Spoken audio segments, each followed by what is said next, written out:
Të nderuar miqtë e emisionit Rruga drejt Allahut, Assalamu alaikum wa rahmatullahi wa barakatuh.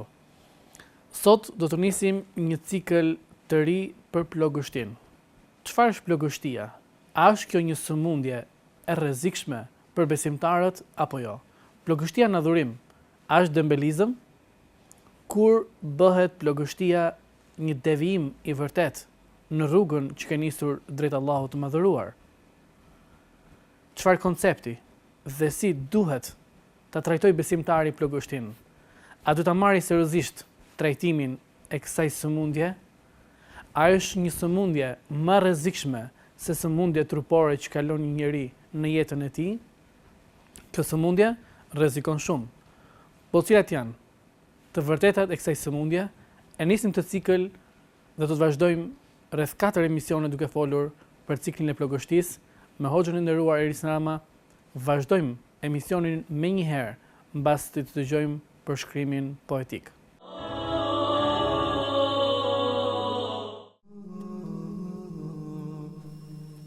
Ata janë të vdekur e jo të gjallë.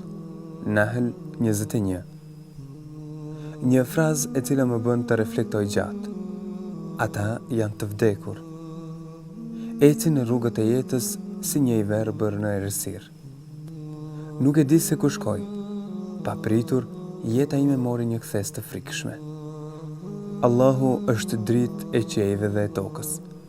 Shembulli i dritës së tij i ngjason kandilit të vendosur në një zgavër të errët. Kandili gjendet brenda një qelçi, si të ishte yll flakërues e që ndizet prej vajit të një druri të bekuar, prej ullirit që nuk mund të quhet as i lindjes e as i perëndimit. E vaji i tij ndriçon pothuajse edhe pa e prekur zjarri, dritë mbi dritë. Si vallë e humba këtë kënaqësi të pashpjegueshme me fjalë. Zhytem thellë në një kamion të errët. Nuk shoh dritë, nuk gjej shpresë. Zemra ime është e mbuluar nga një errësirë vrasëse. Ajo paqe dhe dashuri që ndjeja pranë Zotit tim më humbi. Jam në një rrugë të pakthim. Eci dhe errësira nuk mbaron. Tingujt e gëzueshëm të Kuranit nuk dëgjoheshin më. Thirrja për namaz. Thirrja për namaz nuk është më. Edhe këtë e humba. Ç'po ndodh vallë me mua? Ç'po ndodh me jetën time? Apo vallë unë nuk po jetoj? Cili është realiteti i jetës? Një trup që ushqehet dhe plotëson dëshirat e tij në këtë botë mashtruese? Kjo është vallë jeta ime? Nuk gjej përgjigje. Atëherë, unë nuk isha kur vetëm, as në shpellën më të errët, as në shkretëtirën më të shkretë, as në vapën përvluese të ditëve të agjirimit. Unë nuk isha kur vetëm, zemra ime prehej dhe jetonte nga një dashuri. Po tani çfarë po ndodh me mua? Pse edhe kur jam në vendin më të bukur, nuk gjej dot kënaqësi? Zemra ime është vetëm, unë jam i vetëm dhe kjo vetmi që ndjej sot nuk krahasohet me gjithë pasionin dhe dëshirat që të ofron kjo botë. Më parë e kisha vizatuar jetën dhe i kisha gdhendur konturet e saj me dritën e namazit. I kisha fshirë gabimet me lotët e pendimit. E pastaj e zhyta panelin thellë në durim. E tablosime i dhash ngjyrën e dashurisë së familjes. Sot nuk e gjej më vizatimin tim. Nuk e shoh tablon të cilën e kisha bërë me aq kujdes. Sot, duart e mia janë bosh, dhe unë endem në një botë të panjohur, pa e ditur as kush jam.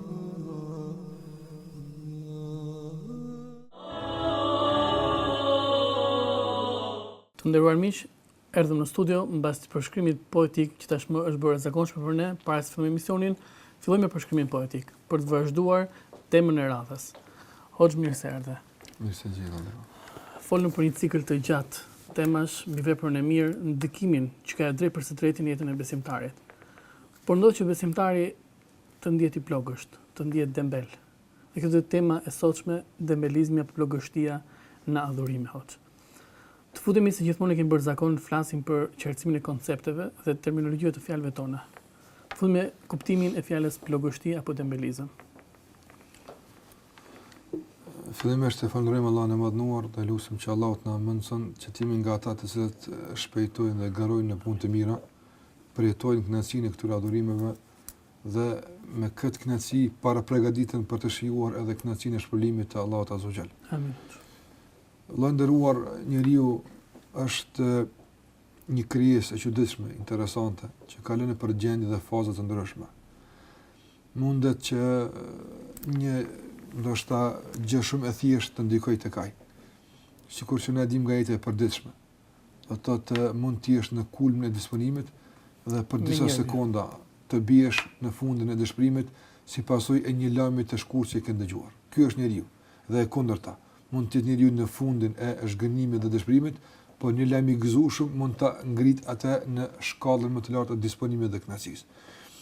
Andaj kështu është edhe me adhurimet. Njeriu nëse nuk është i kujdesshëm dhe nuk i rrin vetes gati në këtë drejtim, mundet që duke u thuar shëndetshëm te Allahu Azza wa Jall të goditet befas me një virus i cili mund ta ngadalsoj esën e tij, mund ta rëndoj adhurimin e tij dhe të pamundsoj pastaj pretimin e këtyre adhurimeve. Ajo që dietarët e kanë trajtuar në këtë drejtim në gjuhën shqipe ndoshta më përsa afër mund të përkthesin si një lloj plagështie. Edhe pse në kuadër të këtij termi mund të përfshin edhe disa terme tjerë që ne do të flasim për to me lejen e Allahut Azza wa Jall. Inshallah. Andaj vetë i dërguari sallallahu alaihi wasallam ka përmendur se besimtari kohë pas kohe apo mund të pësoj goditje të caktuara të kësaj natyre. Mirë po këto goditje, në qoftë se janë brenda kufirit të toleruar, nuk janë shumë të rrezikshme. Por në qoftë se fillon të eskalojë situata që do të rrezikohet në një masë të caktuar ecja e tij dhe të Allahut Azza wa Jall, atëherë padyshim se kemi të bëjmë një virus të rrezikshëm që mundet të shkaktojë pasojë fatale besimtarit. Po, atëherë meqense njeriu tham që është njeri i cili e kap këtë plagështie në natyrën e tij njerëzore, a është kjo cilësi e besimtarëve si origjinë plagështia apo jo? Unë tash do nderuar plagështia varësisht do të thotë çfarë përmasa merr, çfarë ndikimi ka. Muhamedi sallallahu alaihi wasallam sikur se ka në ditën e Abu Hurajrës radhiyallahu anhu, e ka përmend Muhamedi sallallahu alaihi wasallam në ditën e Enesit radhiyallahu anhum ka ardhur se pejgamberi ka thonë li kulli amalin shira wa li kulli shiratin fatra. Do të thotë çdo punë e besimtarit e ka elanin e vet, e ka vullnetin e vet, e ka atë do të thotë dinamikën e tij, duke vazhduar drejt kryes së kësaj pune. Mirë, po çdo punë nganjëherë mund të ndodhë që të zbehet intensiteti i fuqisë së saj, dinamika e saj, elani i saj. Dhe kjo ka kuptimin e vet. Pastaj ka thënë pejgamberi, "Faman kanat fatratu." Ai që në këtë fazë të kësaj zbehjeje, të këtij dobësimi, nuk del jashtë sunetit tim, shpresoj që të kthehet. Mirë, po ai që del jashtë kornizave, kë e ka vështirë të kthejë. Çka nuk kupton kjo? Do thotë njeriu kur kryen vepra të mira, plagështia mund të prek fushën e adhurimeve nafile, apo mund të prek përjetimin e këndshëm edhe të farzave. Por nëse njeriu në këtë fazë, kur është prek me plagështi, i kryen obligimet, nuk e lën farzën, nuk e lën namazin, nuk e lën ato që ka obligim, dhe kryen disa penafileve qoftë në një rutinë, ky shpresohet që të kthehet. Qase ky është një lloj, po them kështu përshtimisht mund të konsiderohet si një lloj pushimore e tij për të arrimar vetëm për të vazhduar më tutje edhe më me dinamikë më të madhe. Po nëse njeriu nga goditet nga plagështia, sikurse do ta përmendim më vonë, deri në atë mos, sa që fillon të ik namazin nga koha e tij, ose të braktisë në namaz Allah na ruaj, ose në tjetër të fillon të lehtëson haramet që tu afrohet aty apo të bien to, atëherë kjo është një plagësi shumë e rrezikshme. Prandaj, nëse kemi duhet me të parën, zbeje kanë nganjëherë, nuk është e dinamika, kjo mund të themi se është e natyrshme deri në këtë mos. Edhe pse normalisht ka nga të devotshmit të cilët asnjëherë nuk janë mbrapsën më, që nga kohë kur kanë filluar të ecin, kanë qenë në shtim më sipër. Mirë, po nganjëherë ndodh njeriu, sikur se thash, jemi qenie njerëzore. mund të ndikohemi për shembull nga sprovat e caktuara, mund të ndikohemi për shembull nga ndonjë problemi caktuar jetësor, ku e diun çfarë tjetër, mund të ndikohemi deri në atë mos ndoshta të zbehet pak, ose përjetimi, ose shija adhurimeve, por ndodh që edhe të zvoglohet pak, të zvoglohet intensiteti i adhurimeve, në kuptim të asaj që vullnetari, jo në kuptim të asaj që është obligative. Në qoftë se kemi të bëjmë kështu, atëherë mund të themi se besimtari përfshihet këtu. Po, por jo në atë dytë. Nuk është e natyrshme që si pasojë e ndonjë prekje nga kjo plagështi, nuk është e natyrshme që besimtari të braktisë fazën. Kjo nuk është e natyrshme në asnjë situatë, nuk arsyetuar në asnjë situatë. Dhe pastaj këtu nuk mund të themi se kemi të bëjmë një plagështi, kështu po them kushtimisht normale, por kemi të bëjmë diçka që pastaj mund të jetë shumë shqetësuese. Atëre rreziku që nga i madh dhe rëndësia e trajtimit të saj është shumë e rëndësishme. Padyshim. Sepse mundet të thënë nga një gjendje normale që mund të themi normale e një besimtari mund të kalojë në një devijim, Zot na ruaj, më thënë, duke u larguar nga gjithë ato kufit që Zoti ka vendosur. Po padyshim. Atëherë futim ke rreziku që më thënë rëndësisë që kam thënë duke trajtuar mollësisht. Po dietarët kur e kanë përmend plagështinë kanë thënë disa e kanë përkufizuar me terme të ndryshme. Mirë po, për të filluar për të folur për rrezikun, nëse fillojmë nga përkufizimi i plagështisë, duke thënë se është ta ndish barrën e një pune e cila deri më herët ishte për ty e lehtë. Dhe të fillosh që mos ta pëlqesh një veprim të cilin deri më herët e doje tepër. Andaj diçka ka ndryshuar. Deri dje me kënaqësi, me vullnet falesh, tash disi ka ku edhe pak. Apo disi tash nuk është më ajo dashuria i vullneti sikur se ishte më herët. Këtu kemi të bëjmë me një prekje të plagështisë. Edhe pse kjo pastaj mund të merr për masa të mëdha.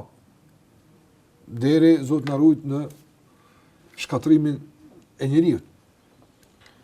Dietarët sa kur kanë folur për këtë temë vëllëndëruar, e ka për ta tërhequr vëmendjen e besimtarit, se duhet t'i kushtoj vëmendje kësaj. Ka njerëz subhanallahu nganjëherë nuk e trajtojnë shëndetin e tyre të besimit as përsa afërm sikur e trajtojnë shëndetin e tyre fizik. Është vërtet. Në qoftë se për shembull njëri kur ngritet në mëngjes, apo dhe nuk mund ta lëviz krahun. Me lehtësi, dje me lehtësi ka lëviz. Apo tash me vështirësi e lëviz, apo çfarë bën ai? Me automatizëm lajmërohet tek mjeku. Bën injektimet e duhura, merr medikamentet e nevojshme, i ndjek të gjitha procedurat e nevojshme për ta rikthyer në funksion krahun e tij. Pse? Nga se i pengon kjo vështirësi që po i shkakton krahu. Do sa dikush për neve quhet mëngjes, e sheh se me vështirësi ndoshta po lëvizim në adhurime, edhe kupton normal, kthehet kjo. Pa e konsultuar mjekun, pa shikuar këtë, dhe kjo pastaj mund të na sjellë padyshim në pasojë të mëdha. Prandaj ne duhet ta trajtojmë këtë temë nga ky kënd, të kuptojmë sa është kjo rrezikshme. Sa mund të jetë kjo punë e rrezikshme që ne nuk e trajtojmë nga fillimi. Nëse nuk mirë me këtë çështje, sa mund të jetë kjo rrezikshme? Ja sa mund të jetë rrezikshme Allahu nderuar. E para është se Allahu xhallahu ala pikërisht për shkak të mos trajtimit të kësaj teme, si duhet, një kategori të njerëzve Allahu xhallahu ala i ka konsideruar dy fytyrsha. Ata munafikat, hipokritët, nuk janë qortuar në Kur'an për shkak të emrave që kanë pas, as për shkak të ngjyrave që kanë pas, as për shkak të shtëpiave që kanë pas, as për shkak të konstruktit fizik që kanë pas, asgjë. Por ata kanë pas një kuptim caktuar. Ata kanë kryer vepra në mënyrë të caktuar. Dhe për shkak se gjitha këto nuk kanë qenë në frymën e durrë, Islami janë qortuar. Prandaj shikoj kur thotë Allahu xhallahu ala për çështën e munafikave, thotë Allahu xhallahu ala sigurisht është në surën An-Nisa, ajeti 142, thotë Allahu xhallahu ala: "Wa idha qamu ila as-salati qamu kusala, yura'una an-nasa wa la yadhkuruna Allah illa qalila." Idha qamu ila as-sala, kur të ngritën për të fal, çfarë bën? Qamu kusala. Ata ngritën, shiko, këta falen. Këta kryjnë namazin, mi po ngritën me një përtaci të skajshme. Ngritën sa për t'i parë njerëzit. Dhe mbrenda namaz nuk e përmendin Allah xhallahu ala për atë se pak. Do të menzi pres me e kryjnë namazin. Nuk ka përmendje të gjallë këtë namaz. Nuk ka përmendje të Allah xhallahu me ndikim. Andaj, kjo është e mjaftueshme për të kuptuar se sa është rrezik. Po, do të thotë se plagështia, dembelia në adhurime, mos kryerja e adhurime me vullnet dhe me dashuri mund ta shpijë njëri që të dyftësh, Allah na ruaj. Amin. Amin. Ta Allah xhallahu kur flet për dyftësh thotë innal munafiqina fi darkil asfali minan nar. Munafikat, dyftyshat janë në shkallën më të ulët të zjarrit. Prandaj të bëhet njeriu pjesë e kësaj kategorie dhe për të përfshi pastaj në këtë lloj të dënimit, mendoj se kjo është e mjaftueshme për të alarmuar veten tonë në momentin kur ne mund ta dimë vetëm se po fillojmë të prekemi nga plagështia. E vërtet hoxh. Si ka reaguar profeti jonë sa që na ka mësuar në lidhje me këtë fenomen? Sepatjetër këta munafik të mëdhenj kanë jetuar në kohën e profetit ton sallallahu alaihi wasallam. Muhamedi sallallahu alaihi wasallam nderuar kur bie fjala për këtë smundje, për këtë virus që prek besimtarin dhe pastaj mund të merr për masa të rrezikshme, i dërguari sallallahu alaihi wasallam na ka mësuar që të ndërmarrim hapa të ndryshëm për të shpëtuar nga kjo. Një nga ato që i ka përdorur i dërguari është lutja Allahut azza wa jall. E ka lutur Allahun te baraka o taala vazhdimisht, edhe pse ishte njeriu më aktiv, njeriu më i gjallë këtë drejtim. Më i mbrojtur. Mirë po, e lutë Allahun duke thënë Allahumma inni a'udhu bika min al-kasal. O Zot, unë kërkoj që të më mbrosh mua nga përtacia, nga dembelia, nga lodhja në adhurime.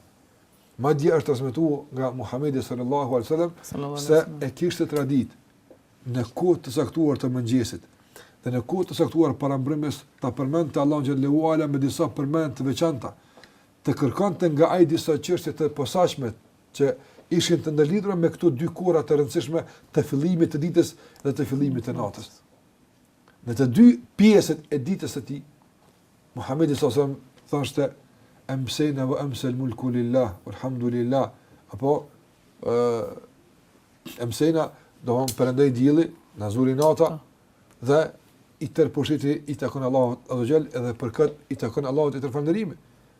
Edhe pas e ka vënë lutje dhe në fund ka thonë Allahumma inni a'udhu bika min al-kasal. O Zot, unë kërkoj mbrojtjen që të më ruash ti nga përtasia, nga dembelia, o su'il kibar, nga pleqëria e keqe. Ka pleqëria kur njeriu në pleqëri subhanallahu fillon që të harron adhurimet, të jetë i lodhur në adhurime. Gjithashtu ka kërku një lloj aktiviteti, në një lloj gjallëri edhe në pleqëri për të adhuruar Allahun xhallahu xhelalu.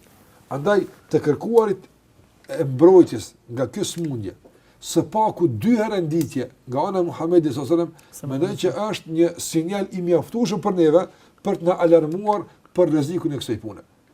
Për rrezikun, do të thotë e prekjes nga kjo smundje, nga ky virus.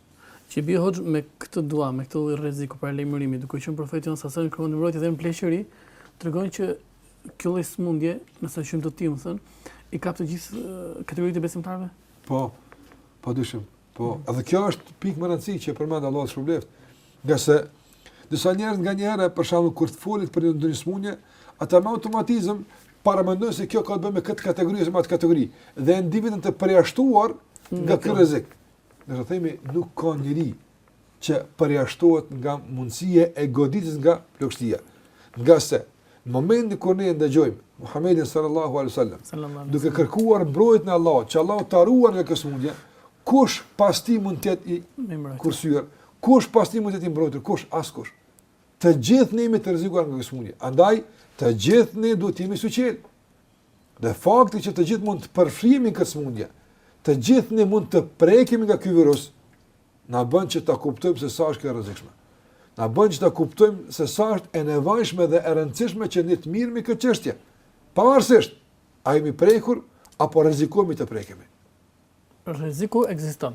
Padyshim, edhe pse ndoshta mund mendojmë që jemi prekur për momentin, nga mos pika e parë nisës, kur nisë rrugën, më thonë nisë me shumë vullnet. Ama ne do të përgatitemi që mund na prekë kjo. Padyshim, ti me gjithmonë gjendje gatishmërie. Se unë e përmend edhe në fillim sikur të kujtohet. Njeriu është qenie e tillë, do thotë subhanallahu nganjëherë jo gjatë ditës, gjatë adhurimit mund të jesh i futur në adhurim me disponim të posaçëm, për shembull duke falë namaz. Në recitën e parë ndihesh shumë bukur, shumë mirë. Në recitën e dytë mund të prekësh nga një vezvese e caktuar, nga ndonjë fluturim mendjesh dikon, ku e di çfarë. Dhe kur kthehesh, të kthehesh tërësisht me disponim tjetër, larg atij që ke filluar me të. Brenda një kohë shumë të shkurtër, brenda një adhurimi mund të ndryshon gjendja jote nga e mira në të keqen. Po them kështu kushtimisht. Në të keqen, nga se nuk është sikur që ke filluar. Andaj ne të gjithë jemi të rrezikuar nga plagështia. Dhe kur them të rrezikuar, nuk besoj se ka besimtar spaku në kohën tonë i cili nuk preket nga kjo smundje, qoftë edhe pak, edhe pse mund të arrimer vetën e tij shpejt, të kujdeset, të ruan shëndetin e tij të besimit. Mirë po, është e pamundshme mos preket apo. Është e pamundshme mos të dobësohet në një aspekt. Edhe pse ky dobësim pastaj, nëse përdoret mirë, dhe nëse trajtohet si duhet, mund të jetë një brum i përshtatshëm për të rikthyer edhe më fuqishëm në mejdanin e adhurimit. Sipas trajtimit të hadithit që normalisht. Nga se nganjëherë kjo plagështi që na vjen mund të jetë sprovë nga Allahu Azza wa Jall. Nuk e kemi provokuar në fare, por mund të jetë sprovë nga Allahu Xhallahu Ala. Për të sprovuar, sikurse thotë Ibn Qayyim rahimahullah një fjalë më të vërtetë të art, thotë nganjëherë besimtari duke ecur ka Allahu Azza wa Jall, si është më së miri, i lumtur, i gëzuar, i kënaqur, në moment goditet me një lloj plagështie, me një lloj lodhje. Urësia e kësaj cila është që të shë Allahu Xhalla Xhelaluhu se sa po e lakmon, sa po vuan për gjendjen e parë. Në qoftë se vuan për gjendjen e parë dhe i hudhet Allahu në sejdë, duke kërkuar me lotë, duke kërkuar me këmbgulje, duke kërkuar me insim që Allahu ta kthen në gjendjen e kënaqësisë, Allahu Ibn Qayyim rahimahullah është zon dy fish pastaj. Allahu Xhallahu Ala e shpërblen dhe ja kompenzon dy fish. Nga se e ka dëshmuar sinqerisht se po vuan për gjendjen e parë. Por në qoftë se ai përshtatet me gjendjen e dytë, nuk e lakmon më atë parën. Apo shihet se s'ka qenë sinqertë, atë mbetet këtë dytën atë. Andaj nganjëherë plagështia mund të na vijë jo vetëm nga provokimi që ne kemi provokuar, por mund vijë si provë Allahu Azza. Dhe nëse thash e trajtojmë si duhet, mund të na ngrit më lart se ç'i kemi qenë më herët. Prandaj kemi me kuptuar se të gjithë përfshin këtu. Ose përfshin si pasojë se e kanë provokuar vetë këtë gjendje, ose si sprova Allahu Xhallahu Ala, por megjithatë, do të thotë një prekje e kësaj natyre mund të jetë shumë e shpesh në jetën e besimtarit. Mirë, po, kjo nuk duhet na bëjë që ne ta kuptojmë normal atë. Apo s'është që jo, mund të preket, ajo është normale në momentin kur prekësh. Mirë, po, pastaj reagimi përballë saj mund të jetë jo normal. Do të vim hoxha inshallah ndoshta edhe ke sahabët si trajtonin dhe çfarë normaliteti quhen atë këtë lloj plagështin, thënë këtë lloj sëmundje, por në pjesën e dytë mbas një hapësire të shkurtër për të marrë opinionet. Të nderuar miq, kthehemi mbasi të dëgjojmë opinionet e besimtarëve që kemi marrë në terren dhe për të vazhduar më pas me këtë temë plagështisë. Plagështia në Islam është diçka, më thënë, që përbën problem, më thënë, për besimtarin, për sa i përket, më thënë, çështjet e adhurimit. Ajo është një, më thënë, si më thënë, një smundje, më thënë, që mund ndjej, më thënë, besimtarin e turpin e tij për kryen e adhurimeve, më thënë, që ka për të bërë, për faljen e namazit, agjerimin, ose ndihmësen e vllajt musliman në një hall që ka ai, e gjitha me radhë. Normalisht, plagështia është problem, më thënë, si në Islam dhe jo në Islam, më thënë. Ajo është diçka, më thënë, që dëmton trupin edhe nga ana fizike, edhe nga ana shpirtërore. Dhe domosdo, më thënë, duhet që besimtari, më thënë, të krijojë mundësi dhe gjejë hapësira që të largojë sa më shumë plagështi nga trupi i tij dhe nga shpirti i tij, më thënë. Tjetër, më thënë, që mund na shqetësoj, më thënë, është se a ndikon kjo plagështi në besimin e besimtarit. Normalisht që ndikon, sepse duke qenë i plagësht në kryerjen e adhurimeve dhe veprave të mira, atëherë besimtari nuk mund të afrohet ke Zoti i tij dhe nuk ka se si, më thënë, të fitojë shpërblimet që Zoti ka dhënë për të. Gjithashtu ndikon edhe në marrëdhënien me vëllezërit e vet, sepse me shokët, më thënë, në momentin që ai ka plagështin, nuk është i aftë të përgjigjet thirrjes ose ftesës të një shoku për ta ndihmuar, për ta çuar një punë përpara, për të bërë diçka për fenë e Zotit, edhe kështu me radhë. Kjo mendoj se, më thënë, është një, si më thënë, problem, më thënë, jo shumë më thënë, jo shumë i rrallë, më thënë, ndeshet, më thënë, ke shumë besimtar, por lusim Zotin që inshallah të kalojmë me sukses dhe më thënë, mos ta lejmë veten tonë të bimë në plagështi. Normalisht që është rrezik në Islam, sepse përderisa e ndalon besimtarin, më thënë, për të kryer, më thënë, ose si më thënë, jo se e ndalon, por ja bën çik si të vështirë, më thënë, për të kryer adhurimet, më thënë, dhe veprat më mira, më thënë, që Zoti ka urdhëruar, normalisht që është rrezik. Dhe nuk mund të themi që më thënë është një rrezik, më thënë, i vogël, normalisht duhet ta vlerësojmë, më thënë, të jemi realist, më thënë, që të marrim masat, më thënë, që njeriu mos të binë në plagështi, më thënë. Sepse normalisht duke rënë në plagështi, avash mund të shkojë edhe deri në ekstremin, më thënë, që ky njeri dali nga feja, më thënë. Kështu që normalisht duhet një farë pune dhe një farë impenjimi nga vetë personi, më thënë, që të japi kurajë vetës dhe të japi sa më shumë, më thënë, iniciativë për që të ketë sa më shumë vullnet për të bërë veprat mira dhe punë të mira. Të nderuar miq, jemi kthyer përsëri në studio mbasi ndoqëm opinionet e besimtarëve lidhur me temën tonë. Ishim duke folur për pjesën që ai kap apo si kap të gjithë kategorinë e njerëzve dhe e mbyllim duke thënë që ajo mund të vi edhe si provokim nga ana jon, por njëkohësisht mund të jetë një sprovë me Allah subhanahu wa taala që mund të jetë për një rikthim më të fuqishëm në adhurim. Vazhdojmë kur bëhet e rrezikshme, më thënë, më e madhe akoma. Gjitha ato që përmend më herët do të thash dëshmojnë për rëndësinë e madhe që e ka kjo temë në jetën e besimtarit, ta trajton. Andaj është me keqardhje për shembull kur një musliman nuk e konsideron plagështinë smundje të rrezikshme që duhet të ruhet prej saj. Absolutisht. Madje as nuk është në qoftë për shembull shkojmë në shtëpinë e çdo muslimani. Po çka, kështu shembull praktik dhe konkret. Po. Shkon në shtëpinë e çdo besimtari. Dhe thuj, fal, a mund të më tregosh ku e ke raftin e medikamenteve dhe ilaçeve? Çdo kush për neve ka një raft caktuar, po i marr aty, qoftë për fëmijë, qoftë për veti, ka një hap për kokdhimbje, diçka, ka një vend. Po një vend caktuar. Kur e hap, atë ti sheh se ka ndoshta ilaç për smundje që nuk i ka të përditshme. Po aty ka që të gjindet atë. E ka këtë atë. Për shumë smundje. Mund të ketë ilaç. Të gatshëm për çdo situatë, i gatshëm.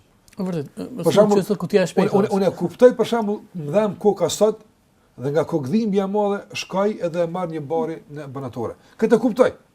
Po nuk e kuptoj për shembull që nuk dhem koka fare. Dhe ka ilaç në shtëpi. Pse?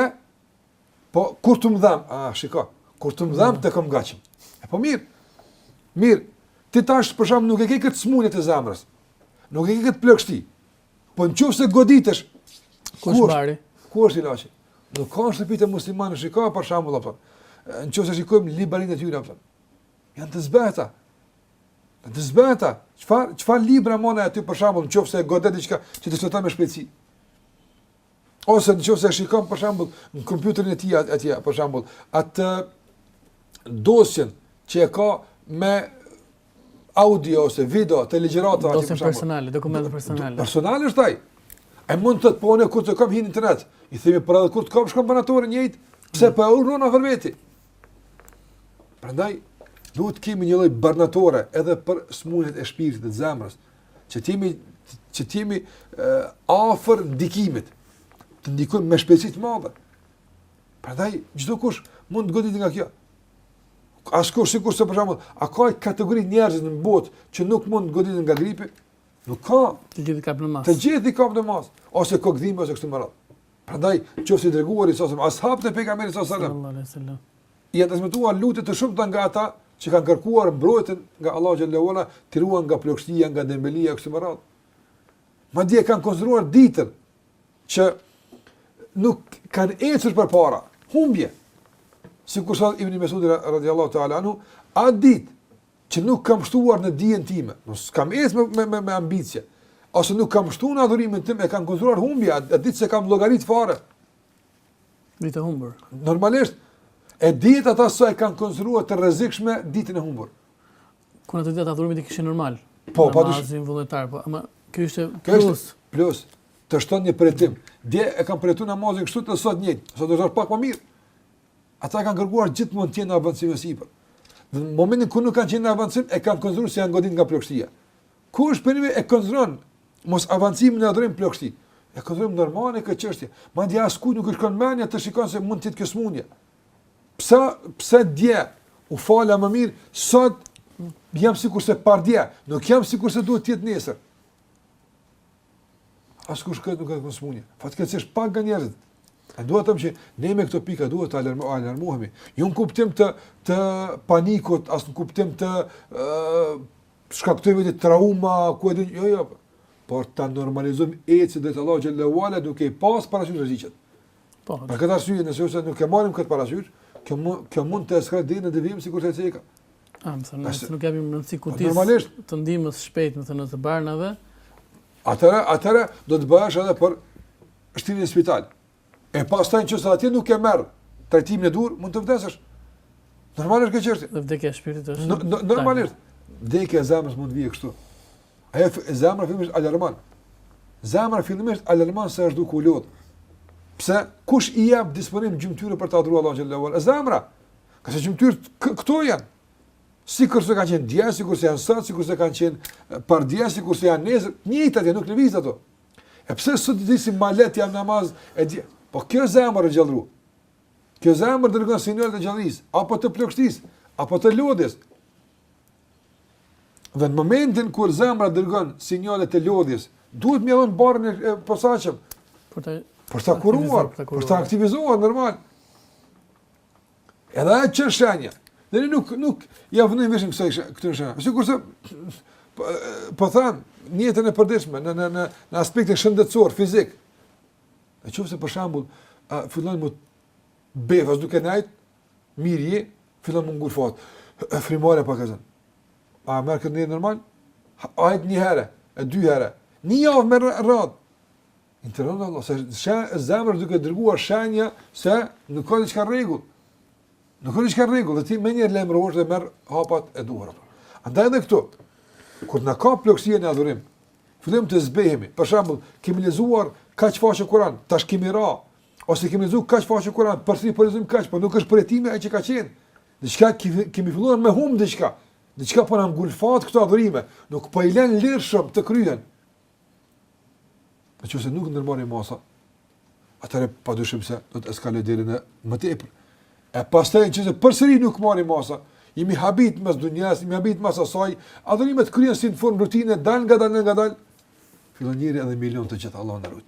Amin. Edhe me devijim deri në, po them kështu, fatalitet. Se fatalitet, nëse është një të përditshme vdekja e dikujt, fatalitet për neve në Islam është vdekja e zemrës së dikujt. Allah na ruaj. Pastaj do thotë nuk i lëm përshtypje as Kur'ani, se vdekur. As gjunohi e bën gjunohi dhe thu se nuk po bën asgjë, madje e ndisi me bë sevap. Kësi prijetime të gjunohit nuk mund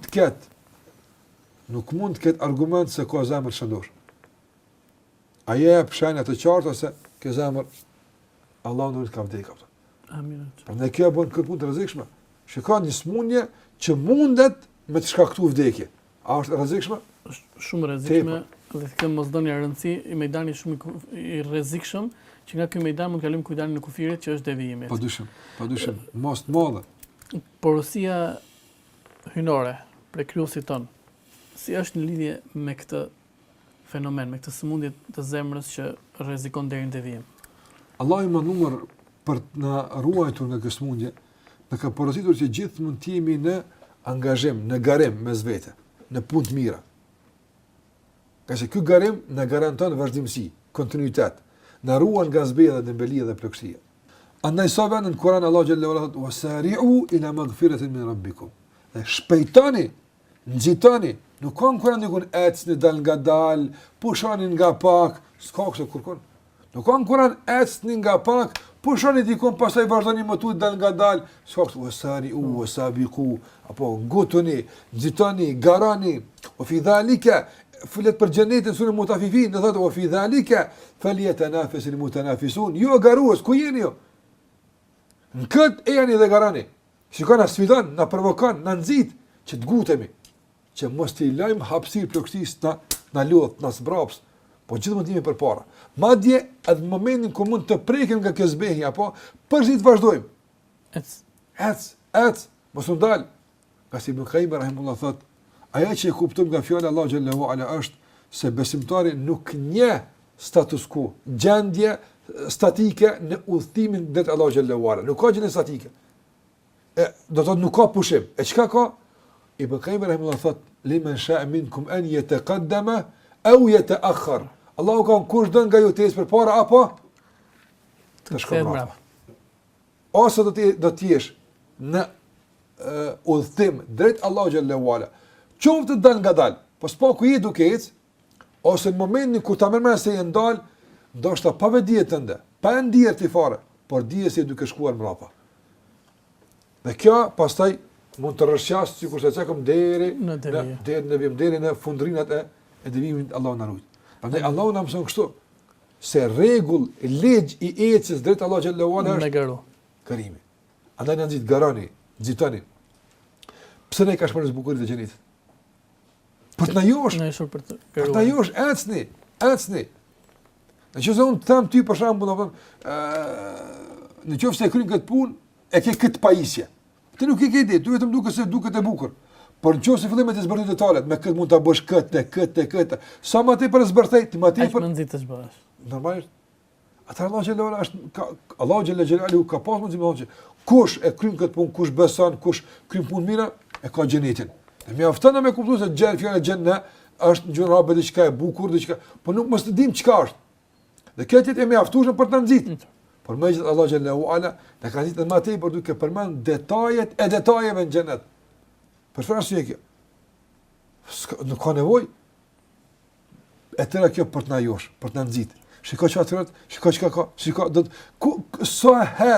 sa herë ndoshta mundet që të prek plagështia, shikoj në ndonjë detaj të xhenetit atje.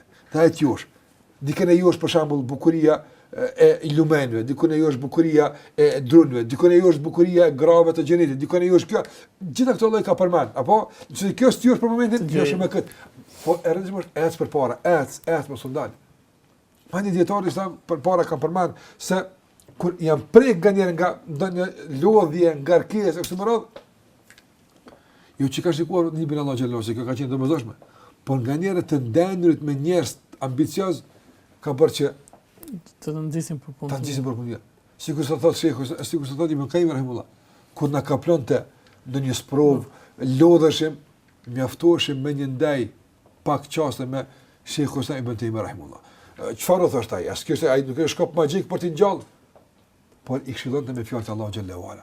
Dhe Allahu xhallahu ala porosit na nxit, vraponi, ngutuni, nxitoni, shikoj xhenetin, shikoj çka ju pret, shikoj kjo, shikon çose zbrapse çka të pret, xhenemin detale, kaç dyri ka, kaç zjarre ka, kaç ushqime kanë, gjithë ky detajizim e ka një ursi, e ka një kuptim, apo që duhet ne ta zbulojmë dhe në hijen e tij të përfitojmë dhe të ecim në Allahu ta xhallahu. Kjo më kujton një shprehje të një dietarëve më thënë nga të mëdhenj që do të nxjerrim hoxh, kur ka thënë qetëso pak se i lodhur, dhe thatë fjalët e njohur qetësimi do të jetë kur vendos këmbën e parë në xhenet. Padyshim. Ka kuptuar garimin besoj hoxh. Po normal. Njëri për a ke pa ndonjëherë garust që janë garat e atletikës. Atë maratonet 40 kilometrash për shembull. Ai nuk guzon, ai edhe ujin e pin duke vrapu. Po normal, sa e din se nëse ndalet veç pak sekonda, do ta kalojnë të tjerët. Dhe kjo për të nuk kupton se ai ka shku mbrapa. Ai ka shku mbrapa, nga veni i parë ka shku vend në 5 dhe 6. Dhe sa mund të rrezikohet edhe pjesëmarrja e ngara tërësisht, që ndalet vazhdimisht. Prandaj më nuk ka kohë për mundal. Mund të ndalet sikur se thotë Ibn Qayyim rahimullah, istirahat al-muqatil. Sikur se luftari që ndalet. Mi pa këtë ndalje është në punë. Ai ndoshta trupi i tij ndal nuk lufton, mirë po e pastron armën, e përgatit armën, strategjinë, andaj ai është edhe besimtari mund të ndalet pak intensiteti i tij, por ky është për vazhdim fuqishëm vetëm. I duhet pak një dije, i duhet pak një muhasebe, sikur se kemi folur atje një lloj llogaritje, i duhet pak diçka, ec. I po të ndalet të pushon tërësisht, të bën besimtari, nuk ka kështu. Nga se pastaj ngritja e butonit për mund të jetë shumë e vështirë. Shumë e vështirë. Allahu ne mund të thotë që mos jemi prej tyre dhe të punojmë të garojmë. Allahumma amin. Trajta jona është masi trajtojmë konceptet hoxh, flasim për shënjet, por kjo do të jetë në emisionin tjetër. Inshallah. Për të vazhduar me jetën stil dhe ritëm të emisioneve që kemi. Inshallah. Allah shpëleft hoxh. Amin aty Allah. Të nderuar miq, ky është e fundi i emisionit, duke marrë si këshill të fundit fjalën e Allahut të Madh, "Wasariu fil khairat", dhe garoni në punë të mira, në vepra të mira, sepse shumë mund të shpëtojmë për plagështisë. Qofshin kujdesin e krijuesit deri në emisionin tjetër. Assalamu alaikum wa rahmatullahi wa barakatuh.